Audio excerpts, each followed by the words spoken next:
Hey guys, and thanks so much for joining me for another week of What's for Dinner. My name is Stephanie. If you're new here, welcome, and if you're not, welcome back.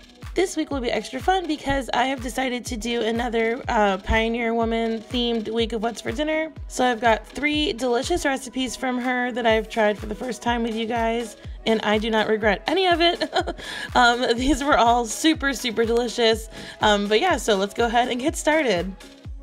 So the first thing I'm going to be making is this cheddar corn chowder. This was amazing, you guys. It was so delicious. Totally did not even need the bacon, so you could definitely make this a meatless meal or vegetarian friendly and just swap out the chicken broth for vegetable broth. But this was delicious, and it was like creamy and luscious and also light. I don't know, it was really good and I really enjoyed it, and I'll show you guys how I made it. Alright, so the first thing I did was I got my onions down in the bottom of a pan that had some butter in it. I will of course be linking her recipe down below because I kind of halved a lot of it. She cooks for like 800 people at a time and it's just us at my house, so I did half her recipe, but it was still like really good, and we did have like quite a bit of leftovers. But anyway, so I put my onions and bacon in the bottom of the pan, and I was trying to get the bacon to kind of render off most of its fat but not get like crispy because there's no point because it's staying in the soup. But anyways, once I did that, I went ahead and got the rest of my peppers in there and stirred that around, and I just wanted everything to kind of soften up, and then I added in my corn and I like wrapped all that delicious flavor around there. This was like, I could have just eaten this by itself without being a soup, but I did want a chowder, so her directions said to go ahead and add in the flour, which I did at this point, and I just stirred it around and let it cook for a little bit just to get out that flour taste, and then I added in my chicken broth, and all the while I'm just scraping up the bottom of the pan, all that brown stuff up off the bottom of the pan. And then once I have that all stirred up and incorporated in there, I went ahead and added my half and half and just stirred that in there as well. So once this has come to a little bit of a boil, I'm going to go ahead and add in my chopped green onions or scallions and the shredded cheese. I shredded my cheese in my food processor. I didn't use a bag shredded cheese because she doesn't, so I was trying to keep it authentic. But yeah, it's super easy if you have a food processor to just use the shredder blade, and it takes like 2 seconds. It's great. Alright, so this is the finished product here of our cheesy corn chowder. This was delicious. Everybody loved it. I was able to pack some up for my mom and drop that off to her because we're social distancing, and I was able to do the same for my sister and her boyfriend, and we had some and there was leftovers. So there was a ton of this, and it was really good, and it reheated really well. Super delicious, and it was pretty easy to put together. Alright, so next up is chicken Florentine pasta. This was my favorite of the week. I just love pasta in general, but this was just so like fresh and delicious and like springtimey and somehow packed with flavor, even though I didn't really get to use any of my normal seasonings. It was just really good. So I'm going to show you guys how I made it.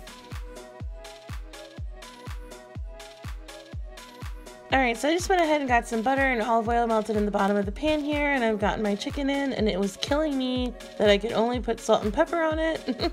But like I said, I'm trying to stay authentic and just do exactly what she does in her recipes. So I seasoned up my chicken, if you can call it that, and I just browned it up, and then once it was all browned up, I took it out of the pan and added in the chicken broth and the garlic for the sauce. So I just put that together, just stirred up that garlic to get it heated through and warmed up a little bit, and I got my chicken broth in there. And then what I'm gonna do with this is I let it reduce like almost by half, so I just let it boil itself out, and then I put my drained pasta and my fresh spinach and tomatoes that I cut in half, and I stirred all that in until the spinach was pretty much wilted, and I added in some Parmesan cheese. Of course, in true Stephanie fashion, I picked a pan that was way too small, but you know, the spinach will wilt down. But anyway, I'm gonna go ahead and get that in there. Like I said, all mixed up, add my Parmesan cheese, add my chicken back to the pan, give that one final stir, and then it will be done.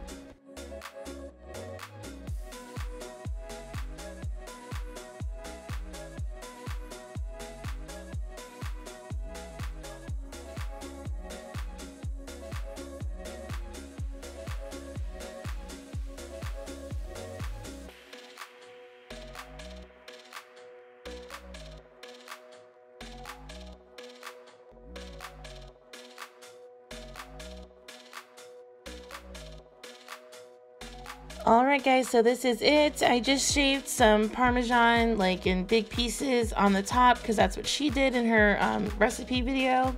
This was fabulous. I don't know what happened in that. I mean, like, I didn't expect there to be that much flavor, but it was so good and it really was flavorful, and the sauce was really light, and it was just broth essentially and garlic, but goodness, it was good.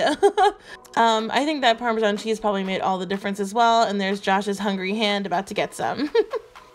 Alright, so this isn't a Pioneer Woman dish so much to say, but I did brush these steaks with Pioneer Woman barbecue sauce, so maybe a little bit, but yeah, this was just a dinner that we had super quick and super easy. Anything on the grill is always delicious, so when we have the grilling weather, we use it to our advantage. So we made some steaks and some grilled corn, and I had some yellow rice on the side, and that was dinner that night. So tonight's recipe was, I thought, her most family-friendly recipe. It was beef noodle skillet, and it was really delicious. Unfortunately, the beginning of this video, almost like more than halfway through the recipe, is super shaky. I don't know what happened to my camera. Nothing was moving, but for whatever reason, it was like very shaky and terrible. And I did, the part of the reason why this video is so late coming out is because I was gonna refilm this for you guys because it was such a good recipe and it was so delicious. But when I finally got my like Walmart pickup slot, they didn't have the egg noodles and they didn't substitute them with anything else. So unfortunately I waited for nothing, and I am gonna have to give you guys this shaky footage.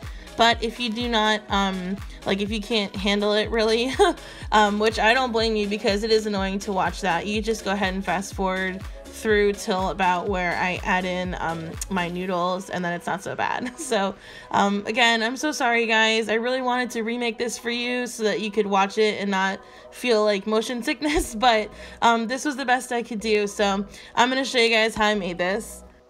Alright, so I started out browning up 1 pound of ground beef in the bottom of my pan here, and I'm just adding in my onions to the cooked beef and my garlic as well, and I just want to cook that up until the onions are translucent.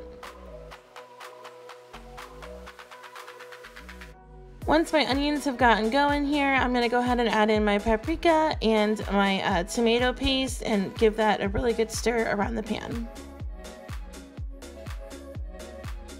Once that is done, I will add in my Worcestershire sauce and the rest of my liquids, as well as my egg noodles, and start stirring everybody in the pan and just trying to, you know, make sure that the liquid is getting on everything. Then I let this go and just kept stirring it as needed. And then once the noodles were cooked up, I went ahead and added in my sour cream, and then just a little bit of splash of cream at the end, and then this was done.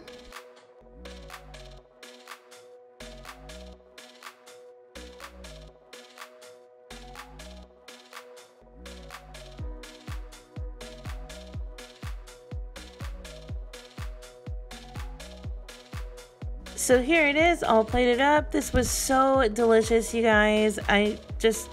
It's definitely a tie for favorite actually this week. I know the chicken Florentine was definitely really good, but this was also really good. I feel like this is a crowd pleaser, super family friendly. It was definitely like budget friendly as well. One of her easier recipes, if you ask me. But all around, it was really, really good. That's why I didn't mind if I had to make it again for you guys. I had no problem refilming it because we definitely would eat it again. It was that good. Super delicious and super quick and super easy. Definitely a win.